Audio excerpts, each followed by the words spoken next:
Not many know this story about a time when everyone spoke just one way. Then something happened. They built a tower. Not just any tower, but one that stretched way, way up, trying to touch the sky. What did they find up there? This old story might just explain the strange number of 7,000 different languages. The secret is that in those early days, everyone spoke as one. No secrets, no misunderstandings, but in their unity, a strange ambition began to bloom.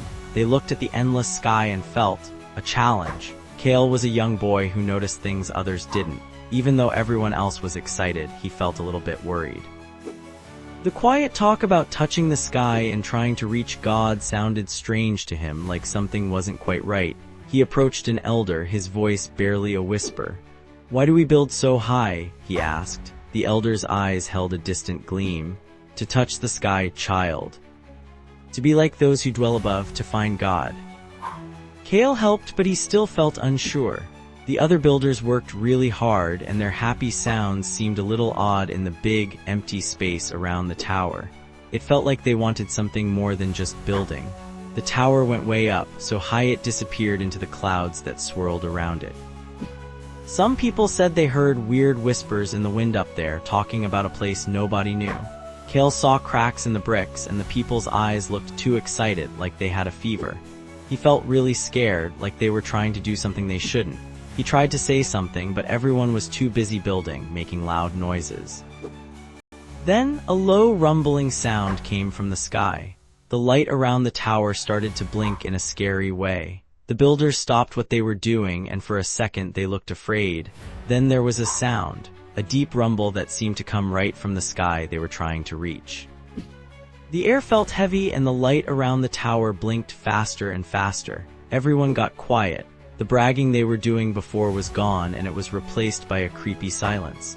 The builders' faces now looked scared and confused. When they tried to talk, the words came out wrong, like they were making up sounds, and then things changed. One builder asked for more stuff to build with, but it sounded like gibberish. The person next to him just stared and made clicking noises back. They couldn't understand each other anymore. The words they used to share were now just strange sounds in the wind. Everyone got confused and then angry because they couldn't understand what anyone was saying.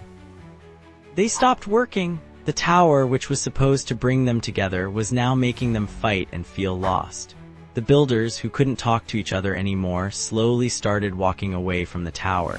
Their voices just faded into the weird new sounds of the world, so they stopped building. The really tall thing they wanted to make was never finished. It stood there, quiet, showing that they couldn't even understand each other anymore. The people, who all used to talk the same way, now went to different places, and they all started talking in different ways. Kale, who was now old, stood by the broken tower thinking.